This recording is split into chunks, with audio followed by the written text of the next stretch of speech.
250 shillings. That's all it took to plunge Kenya into a national conversation about dignity, survival, and the true cost of living. Welcome to Kenya News Update today. I'm your host, and this is a deep dive analysis you cannot afford to miss. For the past week, a simple, stark figure, 250 shillings, has dominated headlines, flooded social media, and ignited fierce debate from Mombasa to Kisumu. It's more than just a number, it's a symbol. A breaking point. And today, we're going to unpack exactly why this specific amount has become the epicenter of public fury and political calculation. We've analyzed three key sources: the explosive parliamentary proceedings, the official government communications, and the raw, unfiltered reaction from citizens online and on the streets. This is the story behind the trend. To understand why 250 shillings matters, we must rewind to the economic pressures that have been building for years. Kenya's economy, like many globally, has been grappling with post-pandemic recovery, supply chain disruptions, and the ripple effects of international conflicts. But for the average Kenyan, these macro issues translate into one relentless reality: the price of basic goods keeps climbing. Fuel prices have been on a roller coaster, directly impacting the cost of transport and food. Unga, cooking oil, sugar, staples of every household, have become budget-stretching luxuries for many. The government has pointed to global factors: the Russia-Ukraine war and drought conditions. Opposition voices and civil society have pointed to taxation policies, debt servicing, and governance issues. Into this tinderbox of frustration, a single spark was thrown. That spark was a proposed allocation, a suggestion, a line item that to many felt like a profound insult. The context is a history of austerity measures preached to the public, juxtaposed with what citizens perceive as a culture of opulence and entitlement among the political class. This isn't the first time a specific sum has caused outrage.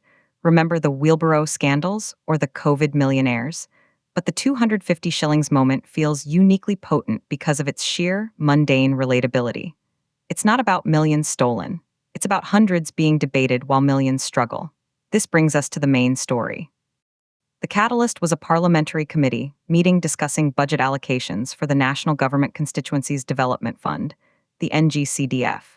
During these deliberations, a proposal emerged to set the daily sitting allowance for members of the NGCDF committees at 250 shillings. These committees, present in every constituency, are typically composed of local members, including the MP, and oversee the implementation of CDF projects. Now, this proposal for a 250 shillings allowance was immediately and vehemently rejected by several members of parliament.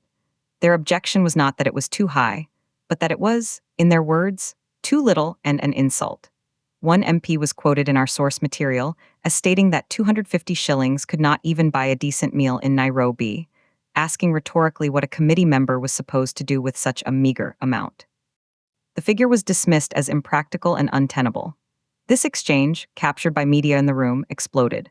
Because here's the crucial statistic. According to the Kenya National Bureau of Statistics, the most recent data indicates that nearly 16 million Kenyans, roughly 30% of the population, live below the national poverty line, defined by an expenditure of less than 3,252 shillings per month. Do the math. That's just about 108 shillings per day. For survival, for everything. So when MPs publicly scoff at 250 shillings as an insulting, impossible daily sum, the disconnect was seismic. The official response from parliamentary leadership has been muted, largely characterizing it as a routine budgetary debate. Treasury officials have remained silent on this specific line item, focusing on broader fiscal discipline. But the expert analysis from economists and social commentators has been blistering. Dr. Joy Kiru, a senior economics lecturer at the University of Nairobi, noted in one of our source analyses that this episode is a perfect diagnostic tool for Kenya's inequality. She said, "It reveals the chasm between the lived experience of the governed and the perceptual reality of the governors." 250 shillings is a significant portion of daily income for a huge swathe of Kenya. That it is considered negligible in certain halls of power is the entire problem in one snapshot. The story, however, has multiple perspectives. The defense from some quarters of the political establishment, though not widely broadcast, argues for context. They state that committee work is specialized, requires travel and time, and that a reasonable sitting allowance is standard global practice to ensure participation and accountability. They argue that comparing it to the poverty line is misleading. It's a reimbursement for work, not a welfare stipend. The opposition viewpoint, led by figures like Apio Wande and backed by social justice activists, has been unequivocal. They frame it as the height of hypocrisy. They point to the existing parliamentary remuneration, where MPs earn a basic monthly salary exceeding 700,000 shillings, plus hefty allowances for house, car, and constituency work.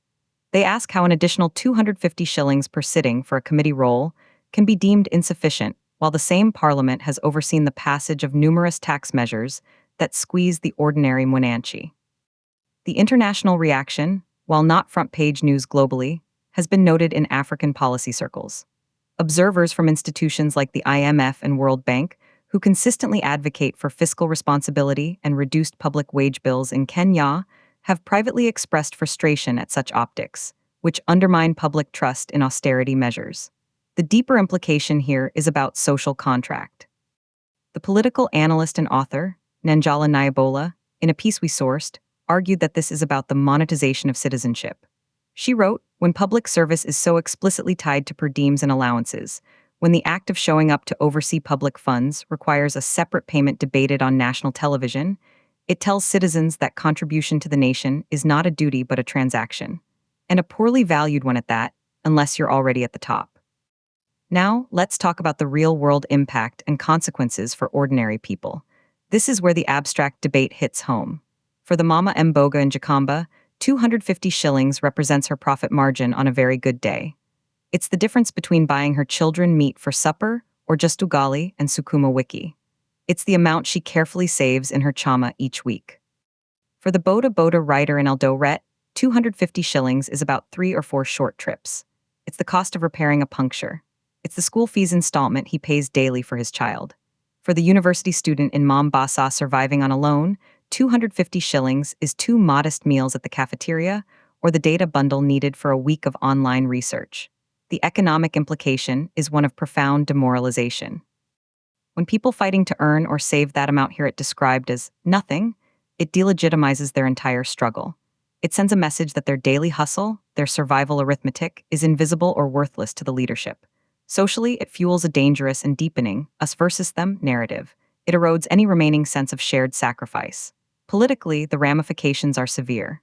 It becomes a rallying cry, a meme-able symbol of elite disconnect that opposition movements will weaponize. It directly undermines the government's calls for unity and patience during economic hardship. What happens next?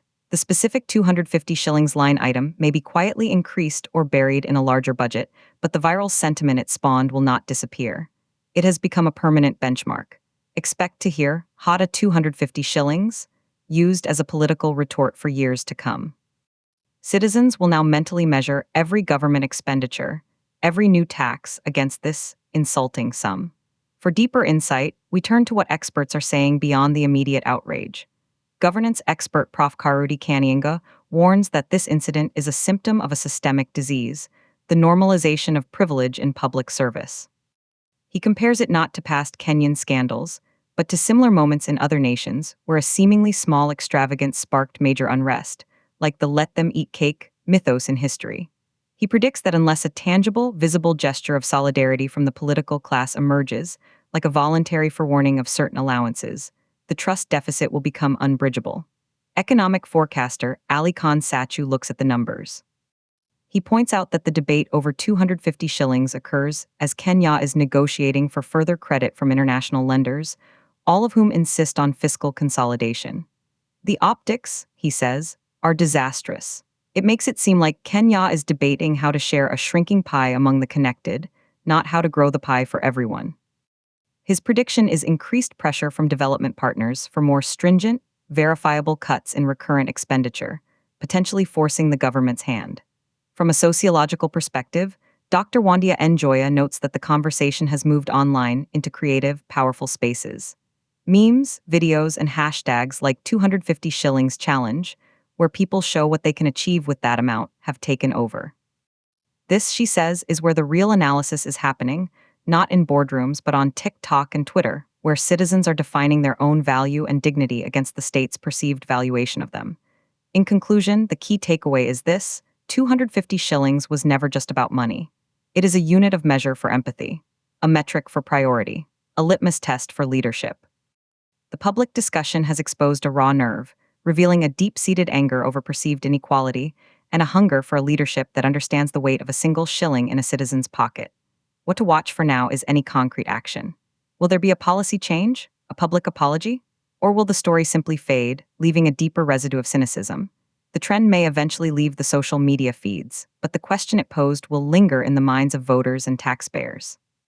The story of 250 shillings is, ultimately, the story of modern Kenya searching for a common ground that seems to be slipping away.